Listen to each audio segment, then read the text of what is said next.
NDC news కి స్వాగతం. ముందుగా ముఖ్యాంశాలు. అనంత పని చేసిన ఇజ్రాయెల్ ఇరాన్ పై క్షిపణులతో ప్రతీకార దాడి.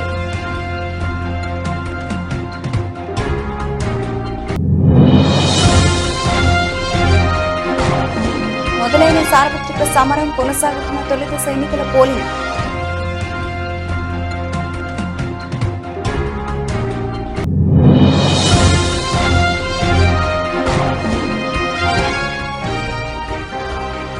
అధిక సంఖ్యలో తరలిరండి, ఓటర్లకు పిలుపునిచ్చిన ప్రధాని మోదీ.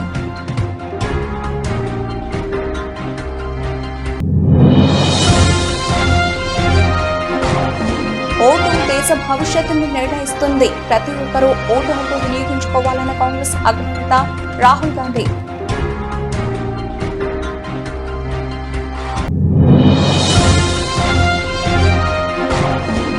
చంద్రబాబు పవన్ కళ్యాణ్ కు తోడుగా రంగంలోకి ప్రధాని. 4 సభల్లో పాల్గొని ప్రసంగించనున్న నరేంద్ర మోదీ.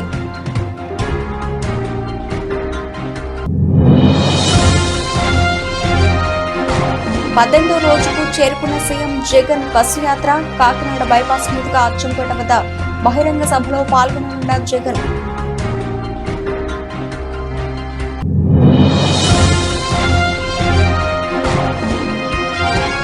కేసీఆర్ కు మరో షాక్, కాంగ్రెస్ లో చేరడానికి సిద్ధమైన బీఆర్ఎస్ ఎమ్మెల్యే.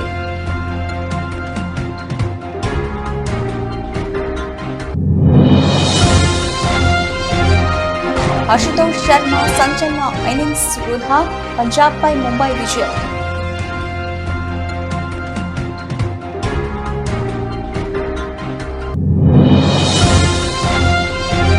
సినిమా అనౌన్స్ చేశాక మొదటిసారి కలిసి కనిపించిన రాజమౌళి, మహేష్ బాబు. మహేష్ లు కాదురండి అంటూ కామెంట్స్ చేస్తున్న ఫ్యాన్స్.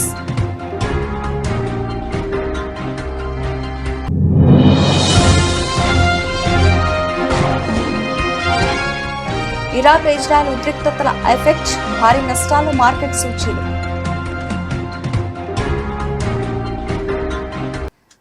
డీటెయిల్స్ చూస్తే ఇజ్రాయెల్ అనంత పని చేసింది, ఇరాన్ పై ప్రతీకార దాడి చేసింది. ఈ విషయంలో సంయమనం పాటించాలన్న ఐక్యరాజ్య సమితి అమెరికా సూచనలను బేఖాతరు చేస్తూ ఇజ్రాయెల్ విరుచుకుపడింది. శుక్రవారం తెల్లవారుజామున ఇరాన్ పై ఇజ్రాయెల్ క్షిపణులతో దాడి చేసినట్లు అమెరికా సీనియర్ అధికారి ఒకరు వెల్లడించారు. ఇరాన్లో అణు కార్యక్రమాలకు కేంద్రంగా ఉన్న ఇస్ఫహాన్ నగరంలో శుక్రవారం ఉదయం భారీ పేలుడు శబ్దాలు వినిపించినట్లు స్థానిక మీడియా కూడా వెల్లడించింది.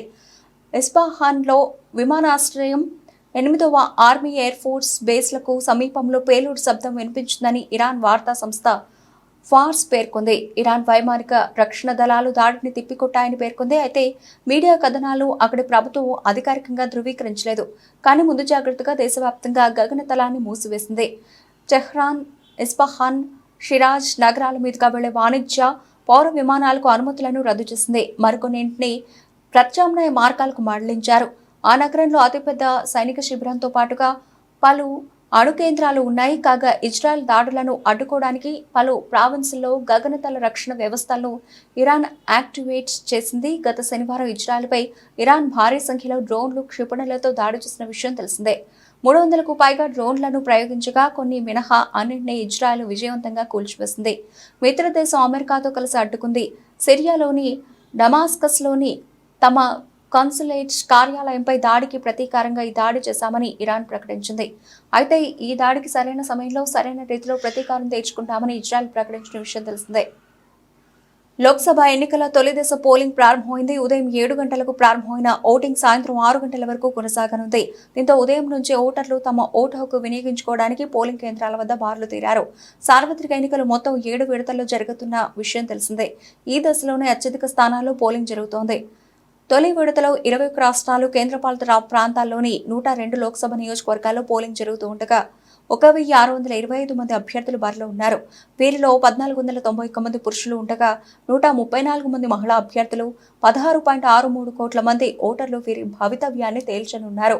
వీరిలో పురుష ఓటర్లు 8.4 కోట్ల మంది ఉండగా మహిళలు 8.23 కోట్ల మంది, 35.67 లక్షల మంది తొలిసారిగా తమ ఓటు హక్కును వినియోగించుకుంటున్నారు. వీరి కోసం 1.87 లక్షల పోలింగ్ స్టేషన్లను ఏర్పాటు చేశారు. 18 లక్షల మంది సిబ్బంది ఎన్నికల విధులు నిర్వహిస్తున్నారు. తొలి దశలో 8 మంది కేంద్ర మంత్రులు, ఓ మాజీ గవర్నర్ పోటీలో ఉన్నారు. లోక్సభ స్థానాలతో పాటు 2 రాష్ట్రాల అసెంబ్లీలకు కూడా నేడే పోలింగ్ జరుగుతోంది. మొదటి విడతలో అరుణాచల్ ప్రదేశ్, అస్సాం, బీహార్, ఛత్తీస్గఢ్, మధ్యప్రదేశ్, మహారాష్ట్ర, మణిపూర్, మేఘాలయ, మిజోరాం, నాగాలాండ్, రాజస్థాన్, సిక్కిం, తమిళనాడు, త్రిపుర, ఉత్తరప్రదేశ్, ఉత్తరాఖండ్, పశ్చిమ బెంగాల్, అండమాన్ నికోబార్ దీవులతో సహా కేంద్రపాలిత ప్రాంతాల జమ్మూ కాశ్మీర్, లక్షద్వీప్, పుదుచ్చేరిలలో ఎన్నికలు జరుగుతున్నాయి. नागपुर में मैं खास तौर से मतदाताओं को अपील करूंगा कि यहाँ टेम्परेचर ज्यादा है, इसलिए जल्दी आकर वो वोटिंग करें। पिछले बार 54% वोटिंग हुआ था, इस बार 75% तक वोटिंग ले जाने का हम सबका संकल्प है। मैं इस चुनाव में निश्चित रूप से बहुत बड़े मार्जिन से चुनाव जीतूंगा, ऐसा मुझे विश्वास है। हमारे देश का लोकतंत्र का सबसे बड़ा उत्सव हम बड़े उत्साह के साथ मना रहे हैं और मेरा विश्वास है कि हमारे पूरे देश के नागरिक ये जो मतदान का अधिकार है ये उनका कर्तव्य भी है और एक प्रकार से एक जिम्मेदारी भी है और देश के सभी लोग मतदान का अधिकार पूरी तरह से उसका उपयोग करेंगे। और नागपुर में मैं खास तौर से मतदाताओं को अपील करूंगा कि यहाँ टेम्परेचर ज्यादा है, इसलिए जल्दी आकर वो वोटिंग करें। और निश्चित रूप से मेरा विश्वास है कि पिछले बार 54% वोटिंग हुआ था, इस बार 75% तक वोटिंग ले जाने का हम सबका संकल्प है, उसमें हम कामयाब होने की कोशिश करेंगे। और मैं इस चुनाव में निश्चित रूप से बहुत बड़े मार्जिन से चुनाव जीतूंगा, ऐसा मुझे विश्वास है। मतदान हुआ है अभी तक सिर्फ 8% हुआ है, अभी तक सिर्फ 8% हुआ है। अभी 9 बजे तक इसी सेंटर पे 9% से ज्यादा वोटिंग हुआ है और मुझे लोग बहुत बड़ी बड़ी लाइन खड़ी है और मतदान करने में जो गति है उसमें थोडी कमी है। मला आपल्या सगळ्यांना आवाहन करायचं आहे की लोकशाहीचा उत्सव आपण या निमित्ताने एक प्रकारे अतिशय उत्साहात साजरा करत आहोत। प्रत्येक नागरिकांनी मतदान करणं हे त्याचं कर्तव्य आहे आणि जबाबदारी आहे। सगळ्यांनी मतदान करावं, कोणाला द्यायचा हा त्यांचा अधिकार आहे, पण मतदानाचा अधिकार దేశంలో సార్వత్రిక ఎన్నికల సమరం మొదలైంది. ఇందులో భాగంగా శుక్రవారం ఉదయం 7 గంటలకే తొలి పోలింగ్ ప్రారంభమైంది. మొత్తం 21 రాష్ట్రాలు, కేంద్రపాలిత ప్రాంతాల్లో 102 స్థానాలకు పోలింగ్ జరుగుతోంది. దీంతో సాధారణ పౌరులతో పాటు ప్రముఖులు కూడా ఓటు వేసేందుకు పోలింగ్ కేంద్రాల వద్దకు తరలి వెడుతున్నారు. ఇక తొలి విడత పోలింగ్ నేపథ్యంలో ప్రధానమంత్రి నరేంద్ర మోదీ దేశ ప్రజలకు సందేశాన్ని ఇచ్చారు. ఓటర్లు పెద్ద ఎత్తున తరలివచ్చి తమ ఓటు హక్కు వినియోగించుకోవాలని పిలుపునిచ్చారు. ఈ మేరకు ప్రముఖ సామాజిక మాధ్యమం ఎక్స్ వేదికగా పోస్టు పెట్టారు. 2024 లోక్సభ ఎన్నికలు నేటి నుంచి ప్రారంభమయ్యాయి. మొత్తం 21 రాష్ట్రాలు, కేంద్రపాలిత ప్రాంతాల్లో 102 స్థానాలకు ఎన్నికలు జరుగుతున్నాయి.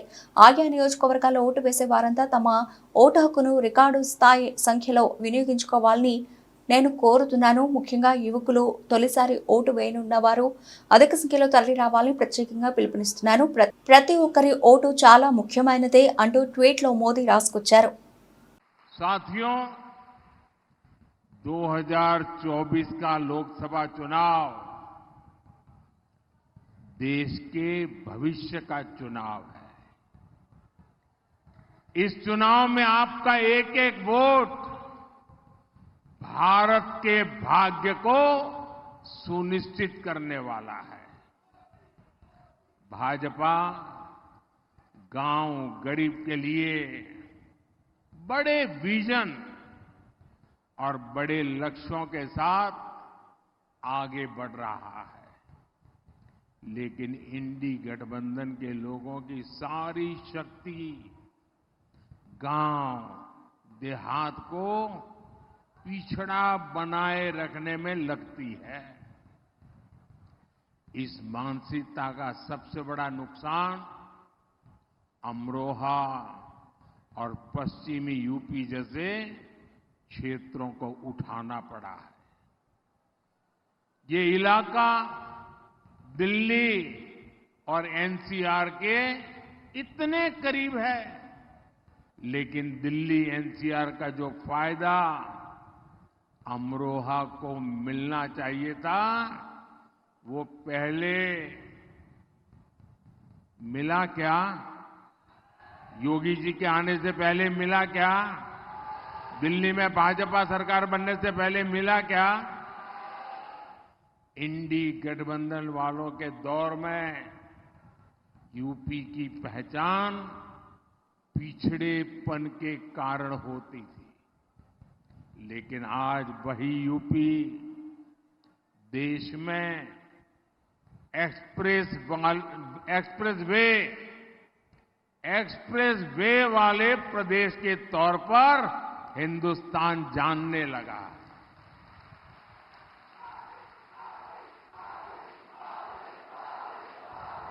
आज यूपी में सबसे ज्यादा अंतर्राष्ट्रीय हवाई अड्डे हैं। अमरोहा और गजरौला के रेलवे स्टेशनों को आधुनिक बनाया जा रहा है। हर रूट पर वंदे भारत जैसी ट्रेनों का विस्तार हो रहा है। हमारे अमरोहा में यहीं पास में गंगा एक्सप्रेस वे बन रहा है।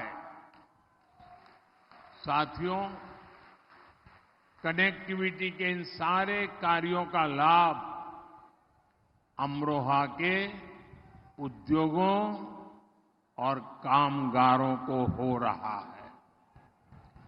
भाजपा सरकार देश में टेक्सटाइल इंडस्ट्री को बढ़ावा देने के लिए टेक्सटाइल पार्क बना रही है। इसका लाभ भी अमरोहा के गारमेंट उद्योग को मिलेगा और उससे से ज्यादा रोजगार पैदा होंगे। దేశంలో సార్వత్రిక ఎన్నికలు శుక్రవారం ఉదయం ప్రారంభమయ్యాయి. మొత్తం 21 రాష్ట్రాలు, కేంద్రపాలిత ప్రాంతాల్లో 102 స్థానాలకు ఇవాళ తొలి విడత పోలింగ్ జరుగుతోంది. దీంతో సాధారణ పౌరులతో పాటు ప్రముఖులు కూడా ఓటు వేసేందుకు పోలింగ్ కేంద్రాల వద్దకు తరలి వెళుతున్నారు. ఈ సందర్భంగా ఓటర్లు తమ ఓటు హక్కును వినియోగించుకోవాలని కాంగ్రెస్ అగ్రనేత ఎంపీ రాహుల్ గాంధీ పిలుపునిచ్చారు. ప్రతి ఓటు దేశ భవిష్యత్తును నిర్ణయిస్తుందని, అర్హులైన ప్రతి ఒక్కరూ తమ ఓటు హక్కును వినియోగించుకోవాలని విజ్ఞప్తి చేశారు. ఈ రోజు తొలి విడత పోలింగ్ జరుగుతోంది. ప్రతి ఓటు భారతదేశ ప్రజాస్వామ్య భవితవ్యం, రాబోయే తరాల భవిష్యత్తును నిర్ణయిస్తుంది. కాబట్టి ప్రతి ఒక్కరూ బయటకు రండి, మీ శక్తివంతమైన ఓటుతో ద్వేషాన్ని ఓడించండి, దేశ నలుమూలల ప్రేమ దుకాణాలను తెరవండి అంటూ ఓటర్లకు రాహుల్ గాంధీ పిలుపునిచ్చారు. కాగా సార్వత్రిక ఎన్నికలు మొత్తం 7 విడతల్లో జరగనున్న విషయం తెలిసిందే. ఇందులో భాగంగా తొలి విడత పోలింగ్ నేటి నుంచి ప్రారంభమైంది. ఇక తొలి విడత ఎన్నికల్లో మొత్తం 1625 మంది అభ్యర్థులు బారిలో నిలిచారు. వీరిలో 1491 మంది పురుషులు కాగా 134 మంది మహిళా అభ్యర్థులు. మొత్తం 16.63 కోట్ల మంది ఓటర్లు వీరి భవితవ్యాన్ని తేల్చనున్నారు. జూన్ 4న ఓట్ల లెక్కింపు ఉంటుంది. ఇక అదే రోజు ఫలితాలు వెల్లడి కానున్నాయి. स्टेज पे इंडिया अलायंस के वरिष्ठ नेता खारगे जी, शरद पवार जी, येचुरी जी और बाकी अलायंस के नेता, सब पार्टियों के कार्यकर्ता भाई और बहनों, आप सबका यहां बहुत बहुत स्वागत, दिल से आपका स्वागत करता हूं।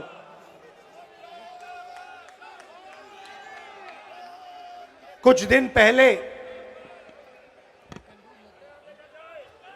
पार्लियामेंट हाउस में 2-3 युवा जंप करके अंदर आ गए। जंप करते हुए हम सब ने देखा, अंदर आए, थोड़ा धुआं फैलाया, बीजेपी के सांसद सब भग लिए। वो अलग बात है,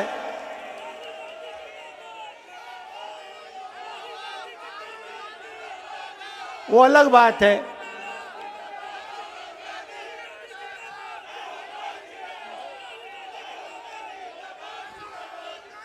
जो अपने आप को देशभक्त कहते हैं, हवा निकल गई उनकी। वो टीवी पे आपको नहीं दिखा, वो हमें दिख रहा था पीछे से। खैर, सवाल ये, सबसे पहली बात, अंदर कैसे आए? सिक्योरिटी ब्रीच की बात हुई, सही है। अंदर कैसे आए? पार्लियामेंट के अंदर वो गैस का सिलेंडर ले आए। अगर गैस का सिलेंडर ला सकते थे तो कुछ और भी ला सकते थे।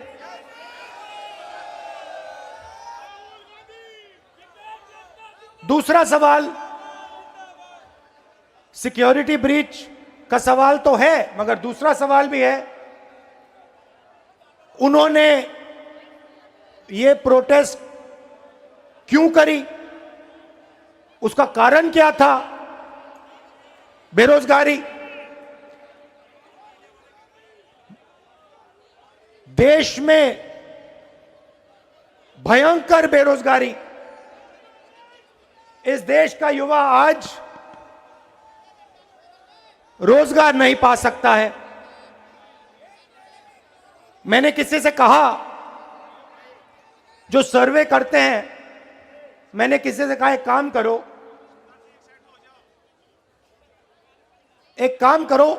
एक छोटा सा सर्वे करो, किसी भी शहर में चले जाओ, छोटा सा सर्वे करो, पता लगाओ कि हमारे जो युवा हैं हिंदुस्तान के, भैया ठहर जाओ, हिंदुस्तान के जो युवा हैं, ये जो आपने सेलफोन पकड़ रखे हैं, इस पे दिन में कितना। ఆంధ్రప్రదేశ్ ముఖ్యమంత్రి జగన్మోహన్ రెడ్డి బస్సు యాత్ర 18వ రోజుకు చేరుకుంది. కాకినాడ అచ్చంపేట జంక్షన్ లో జగన్ ఇవాళ బహిరంగ సభలో పాల్గొని ప్రసంగించనున్నారు. రాజానగరం మండలం ఎస్టీ రాజాపురం నుంచి యాత్ర ప్రారంభమైంది. ఉందూరు క్రాస్ కాకినాడ బైపాస్ మీదుగా అచ్చంపేట వద్ద బహిరంగ సభలో పాల్గొంటారు జగన్. ఉమ్మడి తూర్పుగోదావరి జిల్లాకు సంబంధించి కాకినాడ జిల్లాలో వైసీపీ బహిరంగ సభ ఏర్పాటు చేసింది. మాజీ మంత్రి కురసాల కన్నబాబు ఇందుకు సంబంధించిన ఏర్పాట్లు చేశారు. అక్కడి నుంచి Pithapuram bypass, Gollaprolu bypass, Chebrolu bypass మీదుగా కత్తిపూడి బైపాస్, అన్నవరం మీదుగా తుని చేరుకోనుంది జగన్ బస్సు యాత్ర. పాకరావుపేట చేరుకుని గోడిచెర్ల రాత్రికి బస చేయనున్నారు సీఎం జగన్. నేడు అనకాపల్లి జిల్లాలో మేమంతా సిద్ధం బస్సు యాత్ర ప్రవేశిస్తుంది. 2 జిల్లాల మీదుగా 8 నియోజకవర్గాల్లో సాగనుంది బస్సు యాత్ర. ఎన్నికల వేళ జగన్ ఇప్పటికే పలు ప్రాంతాల బహిరంగ సభలు నిర్వహించారు. ఏపీలో మే 13న ఎన్నికలు జరగనున్నాయి. రాజేంద్రనగర్ ఎమ్మెల్యే బీఆర్ఎస్ నేత ప్రకాష్ గౌడ్ కాంగ్రెస్ లో చేరేందుకు సిద్ధమయ్యారు. రేపో మాపో తన అనుచరులతో కలిసి కాంగ్రెస్ లో చేరుతానని ముఖ్యమంత్రి రేవంత్ రెడ్డికి ప్రకాష్ గౌడ్ తెలిపారు. రేవంత్ రెడ్డి సమక్షంలో ఆయన కాంగ్రెస్ లో చేరనున్నారు. ఇప్పటికే కాంగ్రెస్ లో 3 బీఆర్ఎస్ ఎమ్మెల్యేలు చేరారు. Khairatabad MLA Danam Nagender, Station Ghanpur MLA Kadiyam Srihari, Bhadrachalam MLA Tellam Venkatrao Congress తీర్థం పుచ్చుకున్నారు. ఇప్పుడు బీఆర్ఎస్ కి షాక్ ఇస్తూ ప్రకాష్ గౌడ్ కూడా అదే బాటలో పయనిస్తున్నారు. కొన్ని రోజుల క్రితం కూడా రేవంత్ రెడ్డిని ప్రకాష్ గౌడ్ కలిశారు. పార్టీలో చేరే విషయంలో ఇప్పుడు ప్రకాష్ గౌడ్ తుది నిర్ణయం తీసుకున్నట్లు తెలుస్తోంది. తెలంగాణ ఎన్నికల్లో కాంగ్రెస్ పార్టీ గెలిచిన తర్వాత సీఎం రేవంత్ రెడ్డితో పలువురు బీఆర్ఎస్ నేతలు వరుసగా సమావేశం కావడం చర్చనీయాంశంగా మారింది. ఒక్కొక్కరు బీఆర్ఎస్ ను వేడుతూ కాంగ్రెస్ లో చేరుతూ ఉండడంతో గులాబీ పార్టీలో గుబులు పుట్టిస్తోంది. ఐపీఎల్ 17వ సీజన్లో ముంబై ఇండియన్స్ 3వ విజయాన్ని నమోదు చేసింది. ములన్పూర్ వేదికగా పంజాబ్ కింగ్స్ తో జరిగిన మ్యాచ్లో 9 పరుగుల తేడాతో గెలుపొందింది. 193 పరుగుల భారీ లక్ష్యంతో బరిలోకి దిగిన పంజాబ్ జట్టు 19.1 ఓవర్లలో 183 పరుగులకు కుప్పకూలింది. పంజాబ్ బ్యాటర్లలో అశుతోష్ శర్మ మెరుపు ఇన్నింగ్స్ ఆడారు. అలాగే శశాంక్ సింగ్ రాణించాడు. ముంబై బౌలర్లలో బుమ్రా, విరాట్ కోహ్లీ చెరో 3 వికెట్లు తీశారు. శ్రేయస్ గోపాల్, ఆకాష్ మధ్వాల్, హార్దిక్ పాండ్యాలు తలా ఓ వికెట్ సాధించారు. అంతకుముందు మొదట బ్యాటింగ్ చేసిన ముంబై ఇండియన్స్ నిర్ణీత 20 ఓవర్లలో 7 వికెట్లు కోల్పోయి 192 పరుగులు చేసింది. ముంబై బ్యాటర్లలో సూర్యకుమార్ యాదవ్ 53 బంతులు 7 ఫోర్లు 3 సిక్సర్లు హాఫ్ సెంచరీ చేయగా, తిలక్ వర్మ 34 నాట్అవుట్స్, 18 బంతులు 2 ఫోర్లు 2 సిక్సర్లు, రోహిత్ శర్మ 36 25 బంతుల్లో 2 ఫోర్లు 3 సిక్సర్లు మెరుపు ఇన్నింగ్స్లు ఆడారు. పంజాబ్ కింగ్స్ బౌలర్లలో హర్షల్ పటేల్ 3 వికెట్లు తీశాడు. సామ్ కరణ్ 2 వికెట్లు తీయగా, కగిసో రబాడా ఓ వికెట్ పడగొట్టాడు. టాస్ ఓడి బ్యాటింగ్కు దిగిన ముంబై ఇండియన్స్కు శుభారంభం లభించలేదు. షాన్ కిషన్ విఫలం కావడంతో 18 పరుగుల వద్ద ముంబై తొలి వికెట్ కోల్పోయింది. 1 డౌన్లో వచ్చిన సూర్యకుమార్ యాదవ్తో కలిసి హిట్ మ్యాన్ రోహిత్ శర్మ చెలరేగాడు. దీంతో పవర్ ప్లేలో ముంబై ఇండియన్స్ వికెట్ నష్టానికి 54 పరుగులు చేసింది. రోహిత్తో పాటు సూర్య సైతం దంచుకొట్టడంతో స్కోర్ బోర్డు పరుగులు పెట్టింది. ప్రమాదకరంగా మారిన ఈ జోడీని రోహిత్ శర్మను అవుట్ చేయడం ద్వారా సామ్ కరాన్ విడదీశాడు. రోహిత్ సూర్య జోడీ రెండో వికెట్కు 81 పరుగులు జోడించారు. హిట్ మ్యాన్ అవుట్ అయినా కానీ పంజాబ్కు ఉపశమనం లభించలేదు. అగ్నికి వాయువు తోడైనట్లు సూర్యకు తిలక్ వర్మ జత కలిశాడు.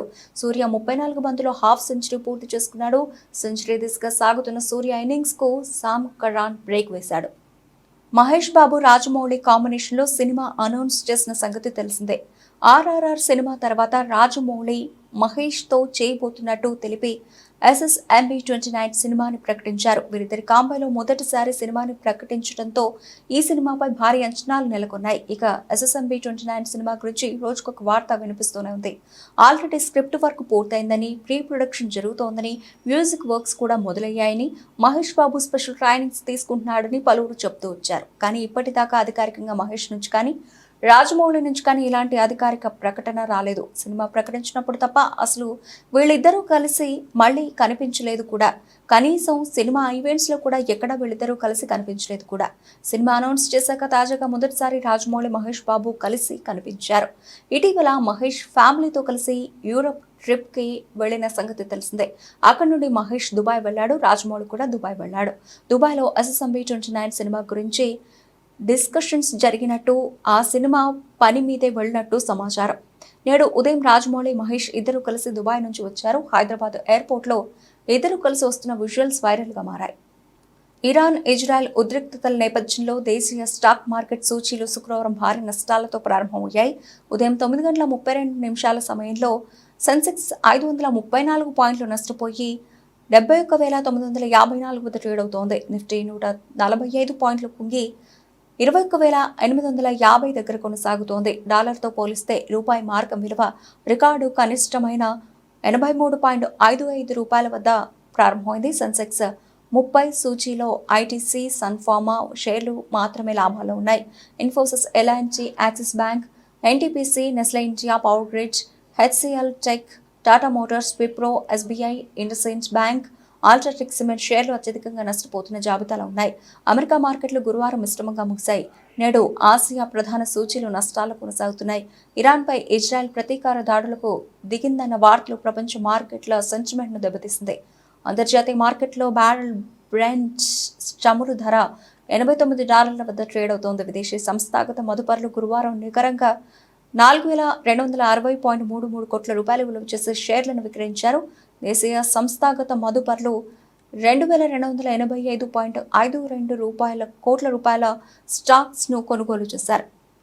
అనకాపల్లి జిల్లా మాడుగుల నియోజకవర్గం తెలుగుదేశం, జనసేన, బీజేపీ కూటమి ఉమ్మడి ఎమ్మెల్యే అభ్యర్థి పైలా ప్రసాద్ నామినేషన్ వేయడానికి ఘాటీ రోడ్ నుండి మాడుగుల వరకు సుమారు 50 కార్లు, 200 బైకులు, 300 ఆటోలతో కార్యాలయంలో మాడుగుల జంక్షన్ నుంచి తహసీల్దార్ కార్యాలయం వద్ద ఉన్న ఎన్నికల రిటర్నింగ్ అధికారి కార్యాలయం వద్ద నామినేషన్ దాఖలు చేశారు. పైలా ప్రసాదరావు గారిని గెలిపిద్దాం. మాడుగుల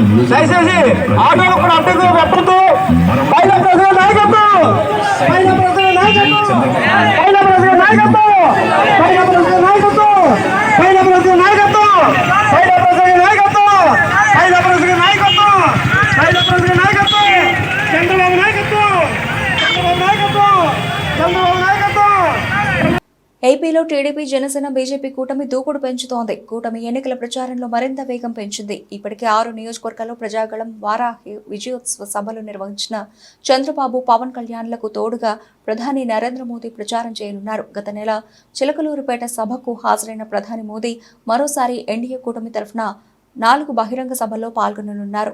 అనకాపల్లి, రాజమండ్రి, కడప లేదా రాజంపేట మరో ప్రాంతంలో నిర్వహించే సభలకు ప్రధాని మోదీ హాజరవుతారు. సార్వత్రిక ఎన్నికల ప్రచారం విషయంలో ఎన్డీఏ కూటమి స్పీడ్ పెంచింది. ఇప్పటికే ప్రధాని మోదీతో గత నెలలో ఒక భారీ బహిరంగ సభ ఏర్పాటు చేశారు. తాజాగా మరో 4 బహిరంగ సభలు ఏర్పాటు చేసేందుకు కూడా ప్రధాని కార్యాలయం నుండి గ్రీన్ సిగ్నల్ వచ్చినట్లు తెలుస్తోంది. ఈ మేరకు టీడీపీ అధినేత చంద్రబాబు ఇవాళ పార్టీ కోఆర్డినేటర్లతో సమావేశం నిర్వహించారు. ప్రధాని బహిరంగ సభల కోసం అనువైన ప్రదేశాలను ఎంపిక చేయాలని చంద్రబాబు వారితో చెప్పినట్లు సమాచారం. బీజేపీ పోటీ చేస్తున్న అనకాపల్లి, రాజమండ్రి, రాజంపేట, కడపలో 3 సభలు ఖాయమయ్యాయి. మరో ప్రదేశం ఏది అనేది ఖరారు కాలేదు. ఇప్పటికే చంద్రబాబు, పవన్ కళ్యాణ్ రాష్ట్రమంతటా సుడిగాలి పర్యటనలు చేస్తున్నారు. ఇద్దరూ కలిసి ఎన్నికల ప్రచారంలో పాల్గొంటున్నారు. ఈ నేపథ్యంలో బీజేపీ నేతలతో కలిసి పర్యటనలు చేయాలని చంద్రబాబు, పవన్ డిసైడ్ అయ్యారు. ఇందులో భాగంగా నిడదవోల్లో ఏపీ బీజేపీ అధ్యక్షురాలు దగ్గుపాటి పురంధరేశ్వరితో కలిసి ప్రచారం చేశారు. ఇంకా కొందరు బీజేపీ జాతీయ నాయకులతో కలిసి చంద్రబాబు ప్రచారం చేయనున్నారు. ప్రధాని మోదీ పాల్గొనబోయే 3 సభలను ఎన్డీఏ కూటమి ప్రతిష్టాత్మకంగా తీసుకుంది. వాటిని సక్సెస్ చేయాలని వ్యూహాలు రచిస్తున్నారు. అదే సమయంలో ఏపీకి బీజేపీ ఏ విధమైన భరోసా కల్పిస్తోంది అనే దానిపై ప్రధాని మోదీతో ప్రకటన చేయించాలని టీడీపీ, జనసేన నేతలు యోచిస్తున్నారు. ఏపీ ప్రజలకు ఏం చేయబోతున్నావు అనేది రానున్న బహిరంగ సభల్లో చెప్పబోతున్నారు. బులెటిన్ ముగించే ముందు హెడ్లైన్స్ మరోసారి. అనంత పని చేసిన ఇజ్రాయెల్, ఇరాన్పై క్షిపణులతో ప్రతీకార దాడి.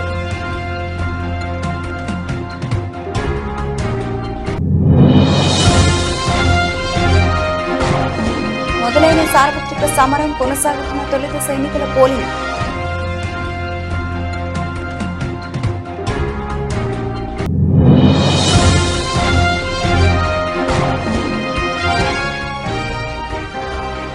అధిక సంఖ్యలో తరలిరండి, ఓటర్లకు పిలుపునిచ్చిన ప్రధాని మోదీ.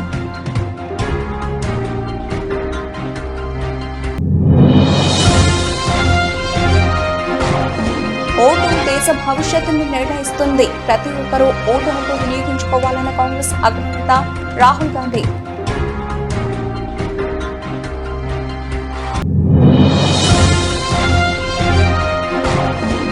చంద్రబాబు, పవన్ కళ్యాణ్ కు తోడుగా రంగంలోకి ప్రధాని. 4 సభల్లో పాల్గొని ప్రసంగించనున్న నరేంద్ర మోదీ.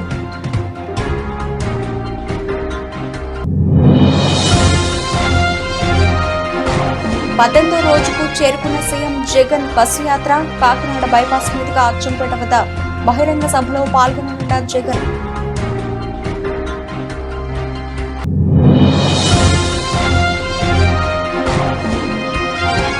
కేసీఆర్ కు మరో షాక్. కాంగ్రెస్ లో చేరడానికి సిద్ధమైన బీఆర్ఎస్ ఎమ్మెల్యే.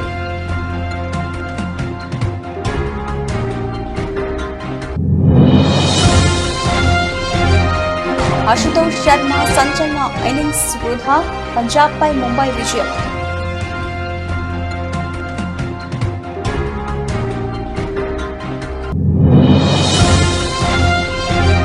సినిమా అనౌన్స్ చేశాక మొదటిసారి కలిసి కనిపించిన రాజమౌళి, మహేష్ బాబు. మహేష్ లు కాదురండి అంటూ కామెంట్స్ చేస్తున్న ఫ్యాన్స్.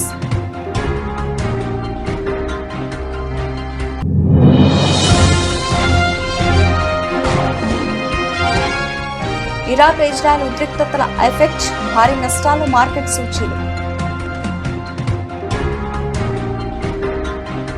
ఇవే ఇప్పుడు వరకు నవలసిన అప్డేట్స్. మరిన్ని అప్డేట్స్ తో మళ్ళీ కలుద్దాం. అంతవరకు సెలవు, నమస్తే.